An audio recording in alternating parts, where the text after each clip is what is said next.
Lots of big news, my friends, in this video. This is going to be the second news video of the day. Welcome back to another video here on the channel. Today, we got a few things to talk about regarding PlayStation and a couple other things to talk about that is just kind of like a compilation of kind of rumors. So we have some official news and we have some kind of more rumor-ish kind of news as well.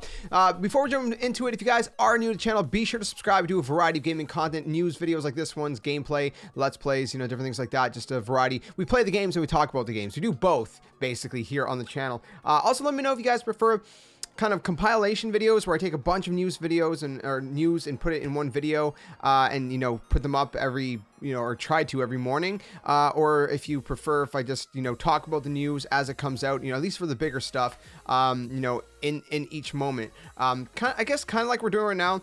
This one's going to be a little bit of a compilation because there's multiple news in two different sections. But anyways, let me know your preference because I've been noticing kind of, you know, the audience for the different, you know, sides of things, and just kind of curious your guys' feedback. Anyways, enough of my ranting. Let's jump into this because we got a bunch of different stuff to talk about. So we got some interesting news regarding PlayStation. So this actually came from a Wired interview regarding PlayStation 5, and it's titled PlayStation 5 6 months later.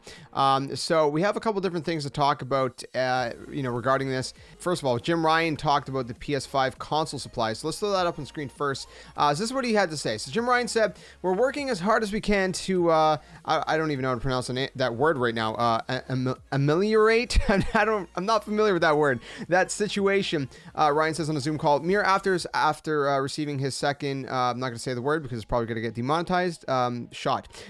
We see production ramping up over the summer and certainly into the second half of the year, and we would hope to see some of the return to normality in terms of the balance between supply and demand during that period. So they're hoping that they're going to have a little bit more normality. And we talked about in the last video, or was it the last video or the one before that? I don't know anymore. But we talked about in a previous video how, you know, Sony's talking about changing the chip, just kind of a little bit of a tweak to the chip that they're using. It's going to be the same, you know, power. It's going to be, you know, the same chip, essentially just different size, and it's going to allow them to be able to create more consoles, essentially, because there'll be more supply of this other kind of chip. Again, if you want to see that video, I think it's the last one right before this one here on the channel. Anyway, so they talked about that, so that's what's going on with that. But then we got some other news as well. So we got some really interesting stuff actually, and I'm really excited for this because we got two different things. It's pretty huge. So first off, they were talking about Horizon Forbidden West. I almost said Zero Dawn, but we're talking about the new one, Horizon Forbidden West. So this is what they said. I'll throw it up on the screen. Later this year, Guerrilla Games will release Horizon Forbidden West. So apparently it's still slated for this year, 2021. And they go on to talk about it, you know, how Forbidden West will be available on PS4 as well. But Guerrilla Studio director Angie Smets credits the DualSense's haptic capabilities with allowing special sauce well beyond fast travel and graphic fidelity. If you want to take a stealth approach to a combat situation and you dive into long grass, she says, you can feel those long grass leaves. Oh my goodness, I'm so excited about this. This is what I love, right? Obviously with the third-party studios, we don't get that as much, unfortunately. But with the first-party titles from PlayStation, we're going to have more utilization of the DualSense controller, which is really exciting because I just love this controller. I love the haptics. They don't you know, the haptics in the controller, but they're not really utilized to their full potential in many third-party games right now. Maybe down the line, but even with the PS4, you know, the full kind of you know, utilization of those features of that controller, the DualSense 4, was not really utilized except for, you know, bigger studios like, you know, Naughty Dog and Guerrilla and et cetera, et cetera. So, I'm really excited about Horizon Forbidden West to see how they're going to do that with, you know, the adaptive triggers and the haptics and all that good stuff. It's going to be exciting stuff. So yeah, so that's still apparently coming this year, unless there's a delay that kind of comes out later on. You know, otherwise, you know, we're good to go. We're good to go. So beyond that, we actually have some more information that apparently Sony is hard at work, man. They got some big stuff going on. So according to Herman Hulst, if I'm pronouncing his name right, a Guerrilla co-founder whom Jim Ryan tapped to lead PlayStation Studios in 2019, the group has more than 25 titles in development for the PS5. PS5. More than 25 titles for PS5. That is crazy. And apparently, nearly half of those are new IP. They're entirely new IP. So there's brand new games coming. I don't know if there's smaller games, bigger games. I don't know. You know, well, actually, he says it right here. He says there's an incredible amount of variety originating from different regions, big, small, different genres. So there's a wide vast of games coming, and it's pretty exciting stuff. And in many of those cases, Sony shared services, or in many of those cases, Sony shared that services became a lifeline for studios navigating the lockdown, and they basically go on to talk about that as well. How you know, their you know, cloud-based servers and stuff, and all this different stuff was very beneficial in you know, continuing development with the state of the world that the world's in. So pretty exciting stuff. We got a lot of stuff there. But that's all official stuff. So that's all official news. But now we're going to kind of move more into the rumor category. And this is all coming from one person, Jeff Grubb. Now, if you guys know Jeff Grubb, pretty reliable for the most part. You know, usually you know, has things pretty accurate.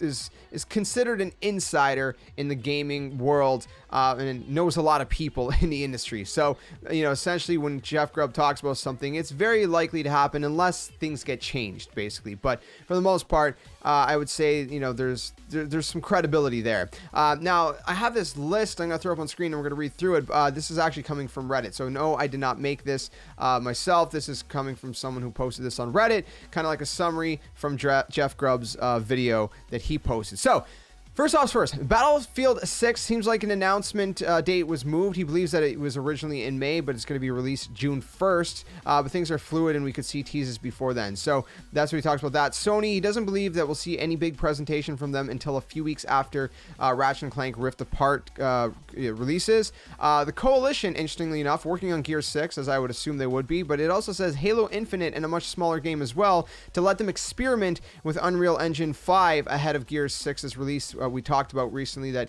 the Coalition announced officially that they're moving on to Unreal Engine 5. Beyond that, Bethesda, their E3 showcase will be more integrated into Microsoft's press briefing, but it'll feel like its own thing. PS5 and Xbox Series X shortages, it'll feel like the Wii did for a few years. They'll be very hard to get. Expect longer console cycle as a result. Talks about Starfield, still pretty confident that it'll release this year. It's Bethesda's intent to show it at E3 with every confidence it'll release this year. Square Enix, they'll likely talk about Final Fantasy 16 at E3, and it'd be weird if they didn't have anything for Final Fantasy 7 Remake 2. So I'm really hoping that that is true, that we're going to get both Final Fantasy 7 16, which would be assumed, I would hope. I mean, I would see why not, because, you know, they've already announced it, and I would assume E3 is the perfect place to announce more. And Final Fantasy 7 Remake 2, please, I'm begging you. I need more. PlayStation doesn't think they'll announce anything bigger than Final Fantasy 16 this year, which I'm fine with.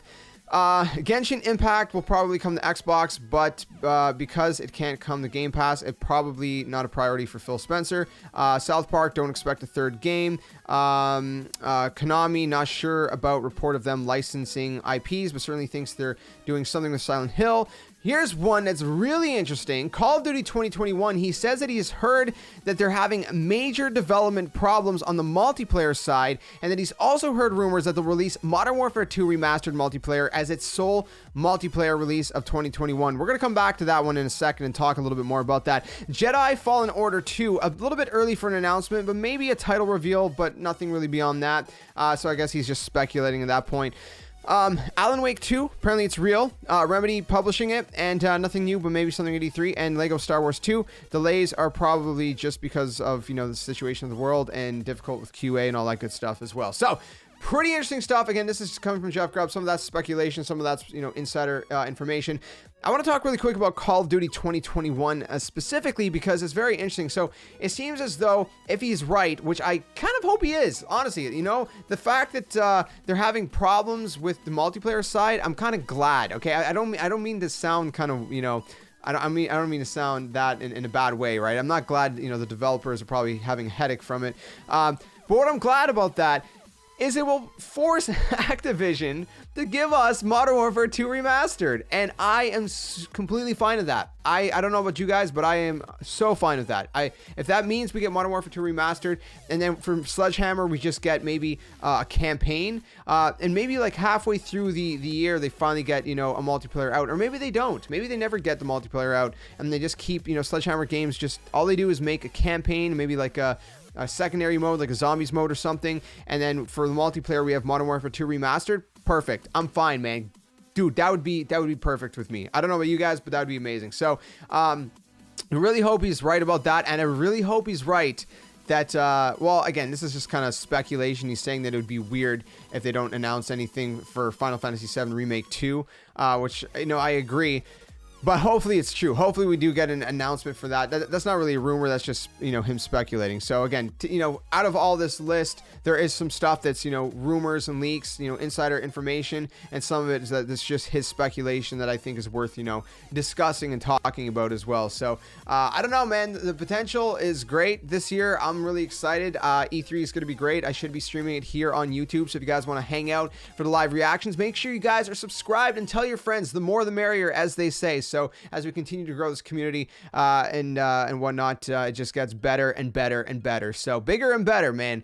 Only you know, we're only going forward and up. You know, we're catapulting like an airplane. It's launching off the runway. Anyways, thanks for watching, my friends. If you did enjoy the video, be sure to drop a like. If for some reason you didn't like it, okay, sure, dislike it. That's all good as well. I hope you guys are staying safe, staying well. I will see you guys very soon in another video. And until then, my friends, game on, and thanks for watching. Final Fantasy VII!